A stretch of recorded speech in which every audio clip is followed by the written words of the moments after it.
Hello everybody, welcome back to my channel. My name is Maureen O'Connor from Quilters Heaven in Northbrook, Illinois, and I am the Opinionated Quilter. Today's episode, number 121, is all things applique. But before we get to that, I have two quick tips to share with you. Recently, I had a quilt on the long arm that was an on-point quilt, and the side setting triangles were cut too small. So I want to remind you to make sure that your side setting triangles are big enough, because if they are not, the edge corners will be cut off. Here's a Boston Commons quilt, and each row has a side setting triangle. And you can see here from the edge of this orange to the yellow, I have well a 1/4 inch. So when the binding gets put on, or the next border gets put on, it will be sewn so that you still get your whole corner. The quilt that I had on the long arm looked like this. The point came right up to the edge of the side setting triangle. And in fact, one triangle was even kind of bowed in. It stretched somehow. So when my customer puts her binding on her quilt, every single corner is going to get cut off. And it was heartbreaking to me. This was a beautiful quilt. It was 9 patches that finished to a 1/2 inch, and log cabins that the logs finished to a 1/2 inch. There was a zillion pieces. It was beautiful. And the edge, it's not going to look so good. Now, I've told you before, we use quiltville.com, Bonnie Hunter's chart for side setting triangles, and I always make mine bigger. You can also go to Kimberly from the Fat Quarter Shop. She's got a chart for side setting triangles, and what I love about hers is she has column, this is what the math is, this is what Kimberly cuts. I totally advocate cut what Kimberly cuts. You can always trim off excess, and then you'll have your nice corners, all points showing. The other thing I wanted to address is meeting intersections. I've been talking about the County Clare, also from Bonnie Hunter, and meeting the seams. And we had pressed towards the light so that the intersections were pressed up. And one commenter said that, yeah, she has no problem when the seam is facing forward, but when it's down, she can't get them to meet. So what should she do? Well, what I do is I pin. And I've talked about these skinny pins before, and don't do this with fat pins. I take my pieces, I pinch together, thumb and forefinger. I take a pin on one side of the intersection and a pin on the other side of the intersection. And I do that all the way down. Now, you may say, well, this one is up, so I don't really need it. Well, that's true. I don't really need it, but I have found over time that when you have two that you have pins on either side and one in the middle, I don't always get that good enough for me, I guess I would say. So I still pin the middle one. So this is how I would take it to the sewing machine. I go ahead, put it through, I sew over the pins, I don't take them out, and before all you haters write in and say, you're going to knock your machine out of timing, this only works if you have skinny, skinny, skinny pins. These are the 0.04 millimeter pins. The diameter of your needle is bigger than this. Your needle will not break, you will not knock your machine out of timing with these skinny pins. You will if you use fat pins, so only do this with the right kind of pins. So then, after I sew this at the sewing machine, I take out my pins. And how did we do? Beautiful. Meets, meets, and meets. Passes the Maureen test. So that's my suggestion on how to get your intersections to meet when the seam allowance is down versus up. Okay, let's get to the episode. All things applique. I'm not a big appliquer, but as I have said before, you should have all the tools in your toolbox so you can do applique when you need it for a particular project, even though you don't want to do a whole Baltimore album quilt of 100% applique. Let's start with some of the basic methods. Hand applique. Now, you know I'm not going to do a whole lot of hand applique. Hand is a 4-letter word. But when you do need to do it, this is one of the most traditional ways, is needle turn. And in needle turn, you usually start with some sort of a template. And then I used a friction pen to draw it on. Just traced it. And then all you do is use your needle to go ahead. It's going to be a little hard to see, but you just, this is actually the way that I sew binding on when I do hand binding. You just dig down into the background fabric, put your pin up on that line, and it's a friction pin, so that line is going to come off. And then you put your needle through the fold. And there's one stitch done. And then you would just continue on. You use your needle to fold this under. Might take a little bit of practice, but you can do it.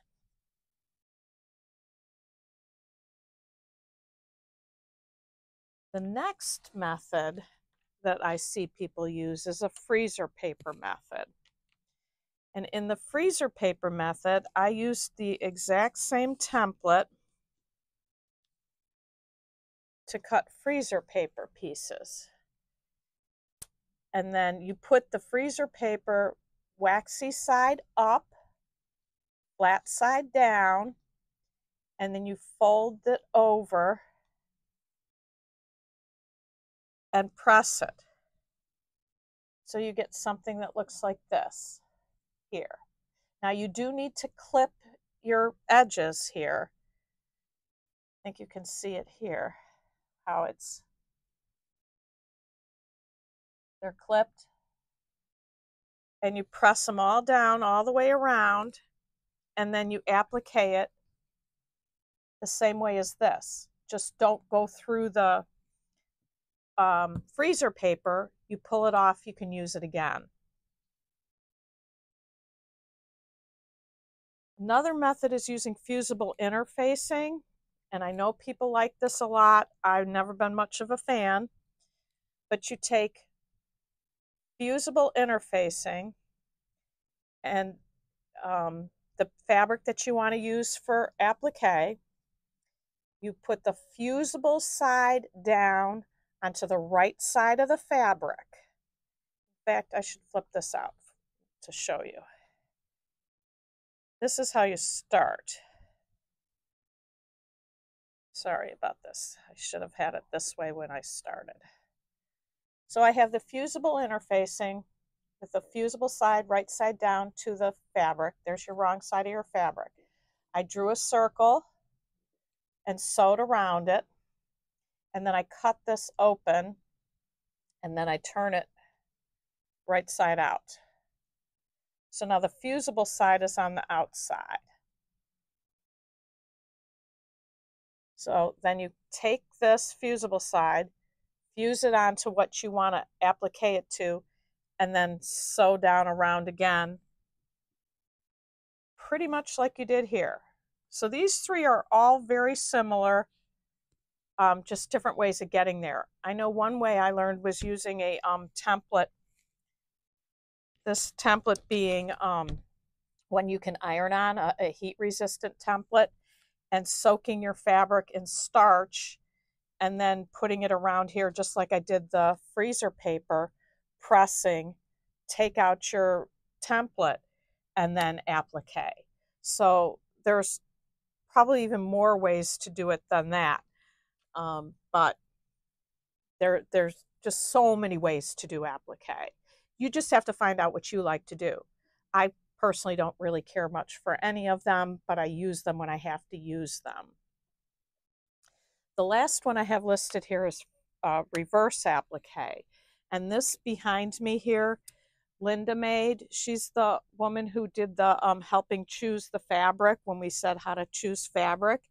And these circles here, these circles are not appliqued onto the background fabric. These are squares, this square with a hole cut out of it, put on this circle as the background fabric, and then sewn around here. So you can, this looks the same as if it was a circle like this and appliqued on top of the square, but in this case it's the square appliqued on top of the circle. So there's many, many ways to do things.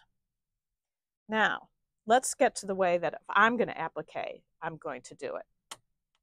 Domestic machine. This is a sample block that I made when I was making graduation gifts for my son and his football buddies. And I did their Nutrier logo, and I fused a double-sided fusible onto my fabric, and then pressed it onto my background fabric, and then I used a little blanket stitch. Now you can choose to use a satin stitch, you can use a zigzag stitch, you can use a straight stitch, whatever you like, but they will all work, and I think this just turned out great. You can also embroider, you can also applique in your embroidery machine. And you can purchase designs. This here is a purchased design, and I had so much fun making it.